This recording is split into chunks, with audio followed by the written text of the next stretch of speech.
Welcome to విధ్వంసం files. తూర్పు కోస్తా తీరంలో నెలకొని ఉన్న నగరాల్లో కోల్కతా, విశాఖ, చెన్నై ప్రధానమైనవి. ఈ మూడిటిలో విశాఖ కన్నా మిగతా రెండు పెద్దవి, చారిత్రాత్మకమైన అయినప్పటికీ అవి ప్రకృతి అందాలలో విశాఖతో పోటీ పడలేవు.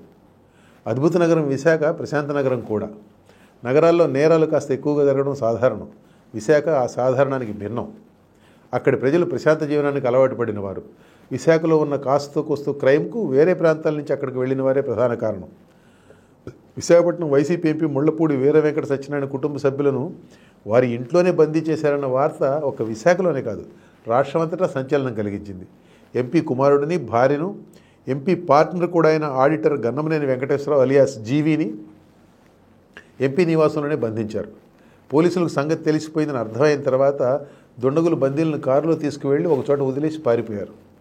బందీలు మొత్తం 48 గంటల పాటు నిర్బంధంలో ఉన్నారు. ఆ సమయంలో దుండగులు గంజాయి తాగుతూ బందీలపై హింసాకాండకు పాల్పడ్డారు. జీవిని తీవ్రంగా హింసించారు. ప్రాణం తీసినంత పని చేశారు. డబ్బు కోసమే రౌడీ షీటర్లు ఈ పనికి పాల్పడ్డారని పోలీసులు ప్రకటించారు. ఈ రేనారికి నాయకత్వం వహించిన హేమంత్ అనే రౌడీ షీటర్ 50 కోట్ల రూపాయలు డిమాండ్ చేసినట్టు వినపడింది. ఇంకా చాలా కథనాలు వినపడ్డాయి. ఎంపీకి ఆ హేమంత్తో ముందు నుంచి సంబంధాలు ఉన్నాయని వినపడింది. తనకు రావాల్సిన డబ్బు కోసమే హేమంత్ ఈ పనికి పాల్పడ్డాడని కూడా వినపడింది. సత్యనారాయణ ర్యాగ్స్ టు రిచెస్ రకం. ఆయన పశ్చిమ గోదావరి జిల్లా నుంచి వెళ్ళి ఓ బిల్డర్ దగ్గర చిన్న ఉద్యోగంతో విశాఖలో జీవితం ప్రారంభించారు. చాలా త్వరగా తానే బిల్డర్గా మారారు. న్యాయ వివాదాల్లో ఉన్న భూముల్లో నిర్మాణాలు సత్యనారాయణ స్పెషాలిటీ. ఆయనకు ఆ ఆట పరిచయం చేసింది ఉత్తరాంధ్ర రాజకీయ నాయకులే. ఇలా చెబితే అలా అల్లుకుపోయే చాలాకీకి కొదవలేదు కాబట్టి త్వరలోనే సత్యనారాయణ వేల కోట్ల రూపాయలకు ఎదిగిపోయారు. ఈ క్రమంలో మధురవాడలో చేపట్టిన ఒక ప్రాజెక్టుకు ఒక ఇబ్బంది ఎదురైంది. 14 ఎకరాల ఆ ప్రాజెక్టుకు కొన్ని చిన్ని ప్లాట్లు అడ్డం వచ్చాయి. వాటిని కొనుగోలు చేసేందుకు సత్యనారాయణ ప్రయత్నించారు. వారు మాట వినకపోయేసరికి కాస్త ఒత్తిడి తెచ్చారు. ఆ ఒత్తిడి అనేది ఓ పెద్ద రియల్ ఎస్టేట్ కంపెనీ నుంచి రావడం అంటే ఎలా ఉంటుందో మనం ఊహించుకోవచ్చు. హేమంత్ లాంటి వాళ్ళు రంగంలోకి దిగుతారు. సత్యనారాయణ కర్మం చాలక ఆ ప్లాట్ల ఓనర్లో ఒకరు అప్పటి టీడీపీ ప్రభుత్వంలో మంత్రి అయిన కిమిడి కళా వెంకటరావుకు బంధువు. పోలీసులకు కంప్లైంట్ వెళ్ళింది. సత్యనారాయణ అరెస్ట్ అయ్యారు. డబ్బు ఒక్కటే అన్నిటికీ సమాధానం చెప్పదని, రాజకీయ అధికారం కూడా ఉండాలని ఆయనకి ఈ అనుభవం ద్వారా అర్థమైంది. తర్వాత జరిగిన ఎన్నికల్లో సత్యనారాయణ వైసీపీ టికెట్పై పోటీ చేసి గెలిచారు. సత్యనారాయణకు చెందిన రియల్ ఎస్టేట్ సంస్థ కోరమన్నపాలెంలో 10.57 ఎకరాల్లో భారీ ప్రాజెక్టు చేపట్టింది. విచిత్రం ఏమంటే ఇందులో భూమి యజమానుల వాటా 0.96%, 0.96%.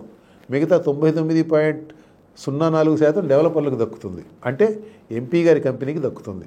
ఈ విచిత్రం గురించి మరో అధికారపక్షం ఎంపీ విజయసాయిరెడ్డి స్వయంగా వెల్లడించి పుణ్యం కట్టుకున్నారు.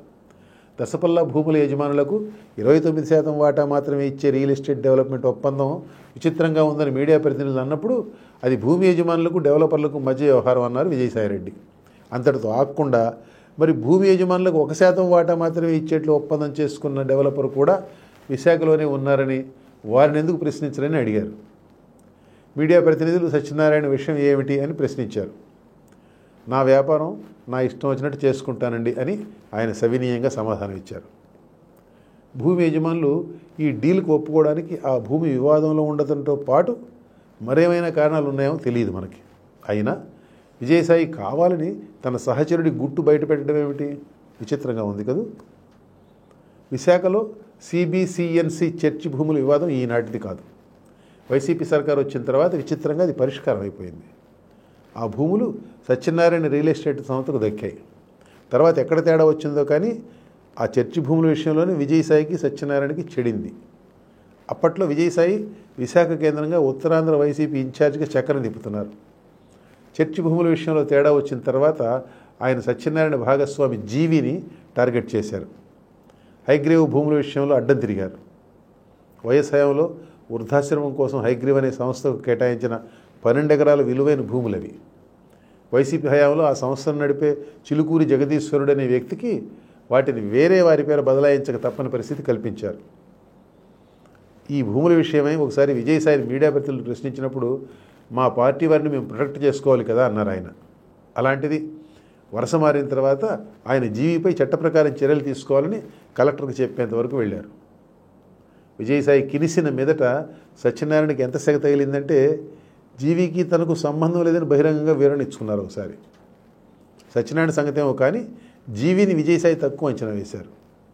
తూర్పుగోదావరి జిల్లా నుంచి విశాఖ వెళ్ళి స్థిరపడిన జీవి సాధారణమైన ఆడిటర్ కాదు. ఆయనకు తాడేపల్లి ప్యాలెస్తోనే సన్నిహిత సంబంధాలు ఉన్నాయి. ఓ మంచి రోజు చూసి విజయసాయిని ఉత్తరాంధ్ర ఇన్ఛార్జి పదవి నుంచి తప్పించారు.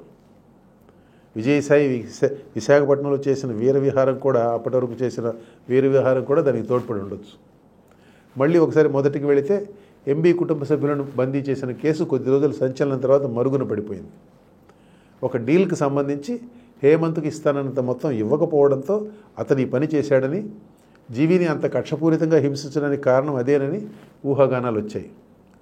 ఈ మొత్తం వ్యవహారంలో చాలా అనుమానాలు ఉన్నాయంటూ మీడియా కొన్ని ప్రశ్నలు వేసింది. వాటికి సమాధానం లభించలేదు. మరి ఆ తర్వాత హేమంత్ మౌనాన్ని ఎవరు కొనుగోలు చేశారో ఏమో కానీ ఆ కేసు గురించి నిందితులు మాట్లాడలేదు. ఆపై మీడియా కూడా పట్టించుకోలేదు. తర్వాత కొద్ది రోజులకు విశాఖలో వ్యాపారం చేయడం కష్టమని, మొదలుపెట్టిన ప్రాజెక్టులు పూర్తి కాగానే హైదరాబాద్ వెళ్ళిపోతారని సత్యనారాయణ అన్నారు. విశాఖలో వేధింపులు ఎక్కువని, ఒక ప్రాజెక్టులో రాయి బ్లాస్టింగ్ అనుమతికి 45 రోజుల క్రితం దరఖాస్తు చేస్తే ఇంతవరకు అతీగతి లేదని, అదే హైదరాబాద్లో అయితే 24 గంటలు అనుమతి ఇచ్చారని ఆయన అన్నారు. అదేమో కానీ ఆ తర్వాత కొద్ది రోజులకు విశాఖ ఎంపీ, ఆయన కుమారుడు మంత్రి గుడివాడ అమర్నాథ్ తుపాకీ లైసెన్స్ కోసం దరఖాస్తు చేసుకున్నారు. సత్యనారాయణ చెప్పినట్టుగానే ఆయన జీవీతో కలిసి నడిపే real estate company MVV GV housing ప్రస్తుతం హైదరాబాద్లో ప్రాజెక్టులు చేపట్టింది.